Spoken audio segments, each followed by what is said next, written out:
Ok, c'est parti. Euh, je voudrais commencer par un résumé d'un article qui a été publié en 2020. L'auteur est Virdis et je pense que c'est un bon résumé de ce qui s'est fait en ces moments. Je pense qu'aujourd'hui, il y a lieu d'affirmer que peu importe que vous utilisiez, Enococcus eni ou Lactobacillus plantarum, les deux peuvent accomplir leur mission principale, c'est-à-dire la conversion de l'acide malique en acide lactique. Ceci étant établi, nous savons qu'ils peuvent tous les deux le faire, hein. Le grand avantage aujourd'hui, c'est l'aspect passionnant sur lequel se concentre la recherche, c'est que toutes ces bactéries ont un génome avec de nombreux gènes intéressants qui peuvent apporter une valeur ajoutée.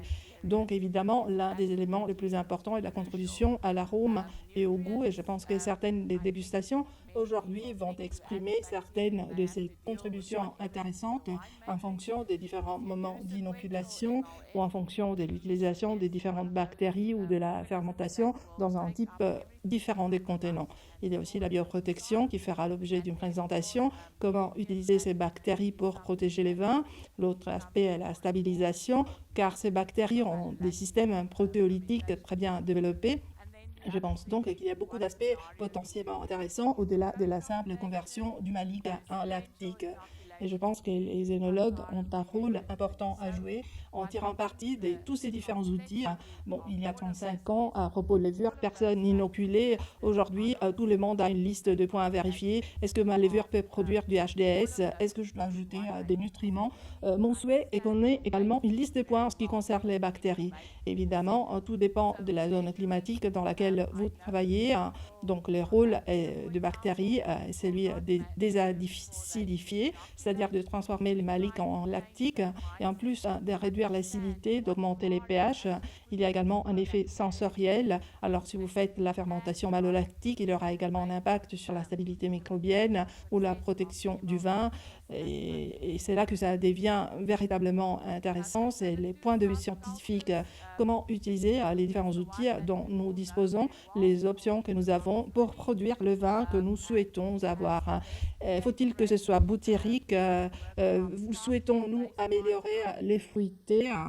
Donc, il y a beaucoup de choses dont nous allons parler aujourd'hui, bien sûr, en fonction également de l'inoculation. Donc, il y a beaucoup de facteurs qui vont avoir un impact sur la fermentation malolactique, sur le développement des bactéries. J'en ai souligné quelques-uns dont nous allons discuter. Le pH qui est véritablement fondamental en fonction des bactéries que vous voulez utiliser. L'éthanol, nous les savons tous, a été, je pense, le facteur le plus critique qui a été responsable de pas mal d'échecs de fermentation malolactique il y a 15 ans. Donc évidemment, l'éthanol est en synergie avec les pH. Et je pense que l'un des aspects qui a fait véritablement l'objet d'une prise de conscience est la concentration de l'acide malique, dont l'importance a été sous-estimée par le passé. Beaucoup de gens pensaient que si les taux de malique étaient bas, la fermentation malolactique serait d'autant plus facile et rapide. En réalité, nous avons réalisé que l'acide malique est un composé qui régule les enzymes et leur fonctionnement dans les vins. Donc, comme je l'ai dit, comme dans les cas de levure, tout le monde devrait utiliser une liste de contrôle. Donc, cette même liste de points à contrôler s'applique également aux bactéries malolactiques, car l'interaction et l'adéquation entre la bonne levure et la bonne bactérie sont absolument cruciales. En ce qui concerne les nutriments, je pense que beaucoup de gens pensent qu'il suffit d'ajouter les bactéries et que celles-ci doivent se contenter de ce qu'elles trouvent dans la matrice du vin. Si vous faites une fermentation malolactique séquentielle, la levure est l'un de ces organismes qui prend tout ce qui est dans les mous et les stocks à l'intérieur. Ainsi, la gestion de nutriments est quelque chose qui devient de plus en plus important du point de vue de la fermentation malolactique. Ensuite, quelle approche utilisez-vous? Utilisez-vous la co-inoculation ou bien une inoculation séquentielle? Utilisez-vous Plantarum, Enococcus eni? Mais je pense que la complexité de tous ces facteurs énumérés réside dans le fait qu'il ne s'agit pas de facteurs isolés. Tous ces facteurs se combinent dans une matrice. Donc, vous devez bien comprendre votre matrice lorsque vous prenez une décision.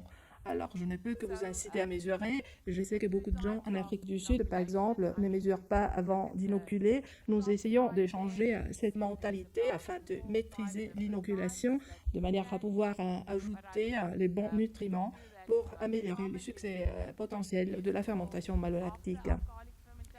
Bon, les décultures initiales, il y a celles que nous connaissons tous très bien, c'est-à-dire Enococcus heni, qui a la meilleure gamme de pH. Elle peut fonctionner dans toute la gamme des vins, à partir de vins de base pour la production de mousseux, jusqu'aux vins de climat le plus chaud, qui ont un pH très élevé, d'environ 4. Ces souches ont été sélectionnées pour se développer en présence des 16% d'éthanol. Elles peuvent survivre à des basses températures. Alors, si vous laissez le mou pendant l'hiver, dès que le printemps arrive et que la température augmente, il commencera à fermenter, à dégrader l'acide malique.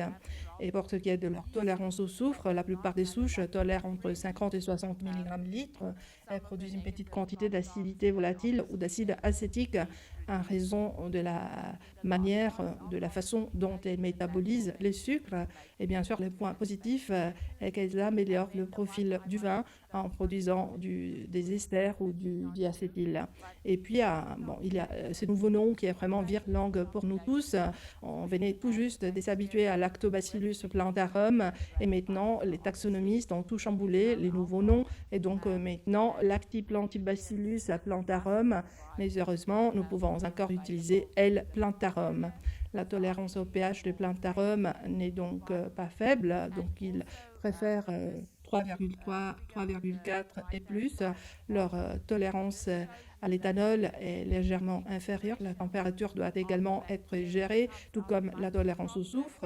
Mais ce qui est bien, c'est que les plantarum ne produisent pas d'acide acétique à partir du métabolisme des sucres. Il est donc évident que l'acidité volatile n'augmentera pas tant que ça. Ces bactéries donnent des arômes différents de ceux d'Enococcus heni. Cela tient du génome et des enzymes et de la façon dont les enzymes fonctionnent. Alors, bien sûr, la compréhension de la matrice est cruciale car le pH et l'alcool sont les deux facteurs décisifs. Ensuite, il y a les deux stratégies d'inoculation. Si vous regardez en haut de la diapositive, vous pouvez voir qu'il y a environ 4 ou 5 moments différents où vous pouvez ensemencer, mais je pense qu'il y a deux stratégies d'inoculation qui sont les plus courantes.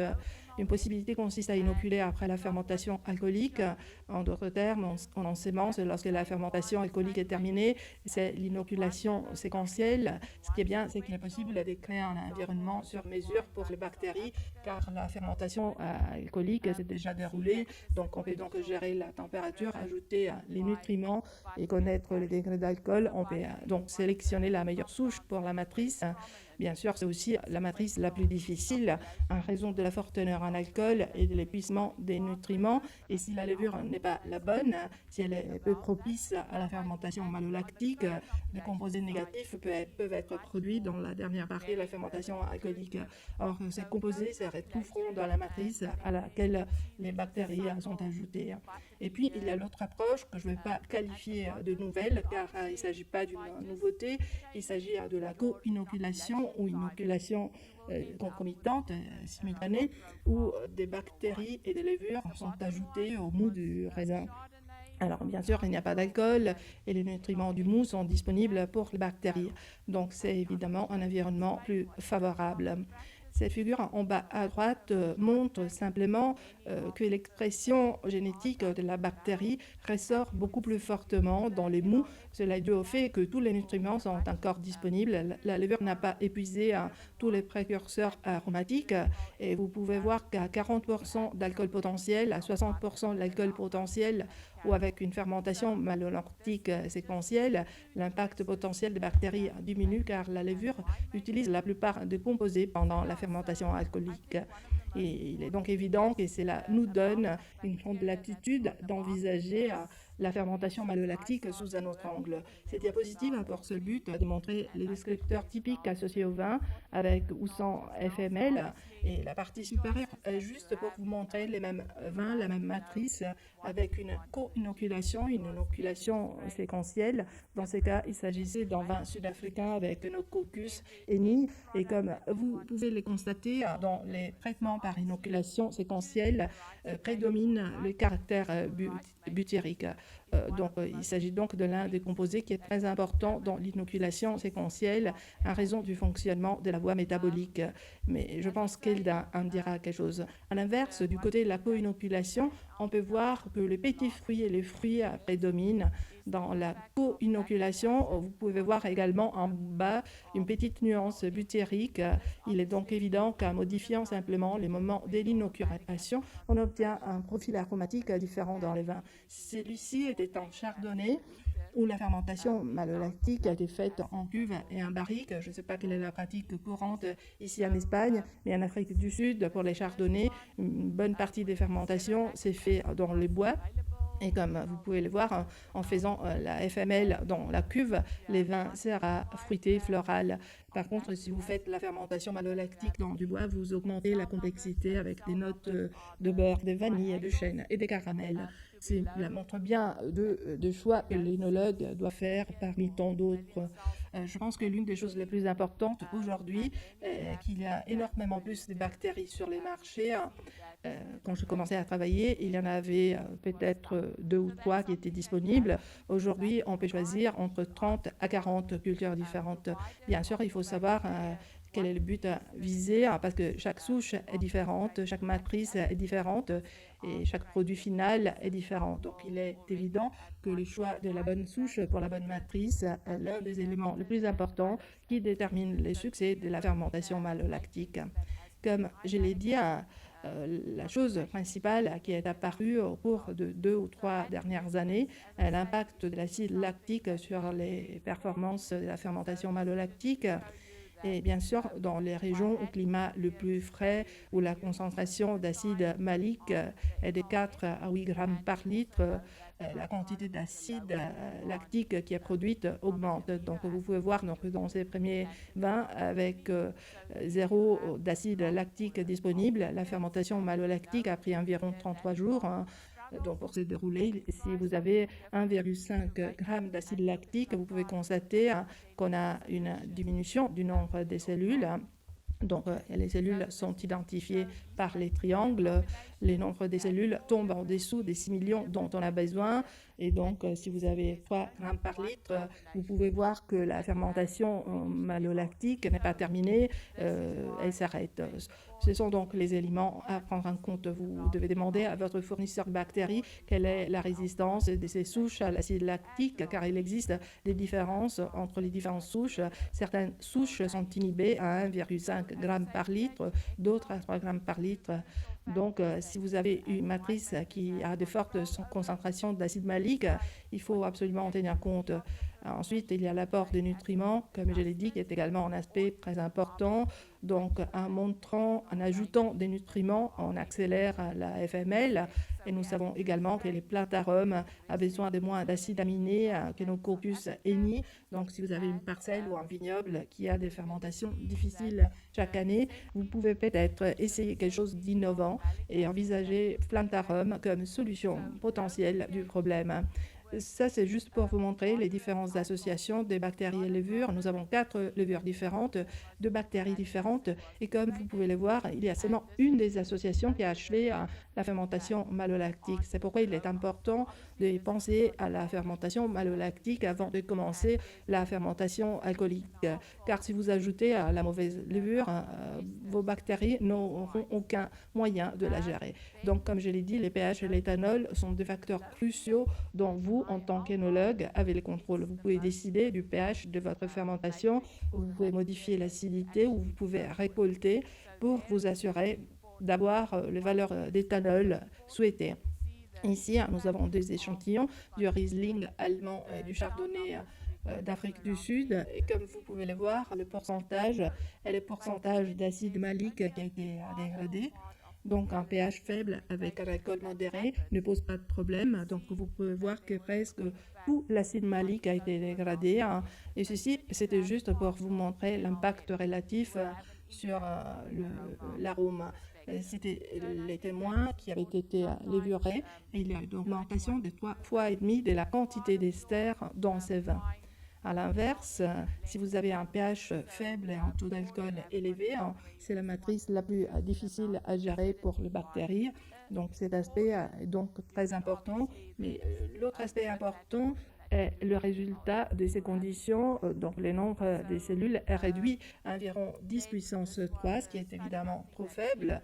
Mais même si la fermentation malolactique n'a été que partiellement réalisée, vous pouvez constater qu'il y a eu un impact sur la quantité totale d'ester. Ainsi, même avec une fermentation malolactique partielle, il y aura des conséquences d'un point de vue aromatique. Je pense donc que c'est important et parfois il suffit de faire une fermentation malolactique partielle, puis d'assembler ou bien on veut simplement réduire l'acidité d'une partie de la masse. Donc il est évident qu'en faisant la fermentation malolactique sur cette partie, vous pouvez agir, vous pouvez moduler ces points. Bon, ça c'était une étude qui est intéressante à mon avis, juste pour montrer les différents dans différentes zones. Donc la matrice était très difficile. Vous voyez qu'on commence avec 8 grammes par litre d'acide malique, donc des conditions qui sont assez difficiles.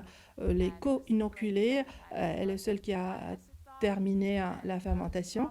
Bon, en malolactique, bon, c'est c'est- donc c'est assez peu réactif. Bon, quand vous avez des conditions qui sont vraiment difficiles, on peut envisager cette option.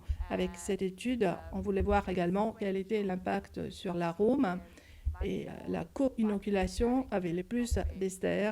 Donc, on voit que la co-inoculation amplifiait les fruités du vin, tandis que l'inoculation séquentielle développait davantage les diacétyles et ses composés, et se sont également traduits dans des perceptions organoleptiques. Ainsi, pour les chardonnays, on peut voir que la co-inoculation donne un vin fruité, floral et frais, alors qu'avec l'inoculation séquentielle, on obtient un vin plus butyrique. Il est donc important d'échanger le mode d'inoculation. De nombreuses recherches sont en cours sur cet aspect. Je pense qu'il y aura pas mal de présentations sur les non-Saccharomyces dans le cadre de cette conférence. C'est un point qui est très développé par la recherche. Donc, ainsi, les non-Saccharomyces et la fermentation malolactique font également l'objet de nombreuses études et nous avons constaté que certains non-Saccharomyces sont plus propices à la fermentation malolactique en raison des manoprotéines qui lient un certain de composés toxiques. Ces non-Saccharomyces produisent moins de soufre. Et nous savons que le soufre est un inhibiteur de la FML. Et puis, à l'inverse, il y a d'autres non-Saccharomyces qui produisent du soufre ou qui peuvent produire de l'acide acétique, mais qui peuvent aussi éliminer l'acide malique. Donc, ils peuvent aider les bactéries si les niveaux sont trop bas. Donc, si vous utilisez des non-Saccharomyces, vous devez vous assurer que vous comprenez la matrice et que le micro-organisme que vous mettez dans cette matrice aide véritablement la fermentation. Donc oui, bien sûr, l'oxygène a également été mentionné. Dès lors qu'il y a de l'oxygène et de l'azote, il y a une réaction génétique. Donc la bactérie active son génome et ses gènes pour aider le processus. Donc la réponse au stress en présence d'oxygène dans les vins est régulée vers le haut, donc augmenter la gestion de l'oxygène est donc un aspect important. Elda va évoquer la micro-oxygénation. La question qui se pose est donc la suivante. J'ai toute une panoplie d'outils. Qu'est-ce que je vais vraiment utiliser? Est-ce qu'on a besoin de vitesse?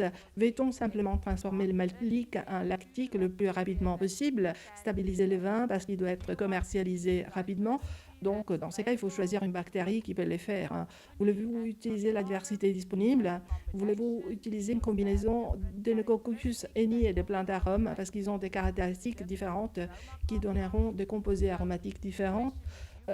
Le problème est qu'il existe toute une sorte de possibilités à utiliser pour améliorer le processus et la croissance des bactéries. Voilà, muchas gracias, c'est tout en ce qui me concerne.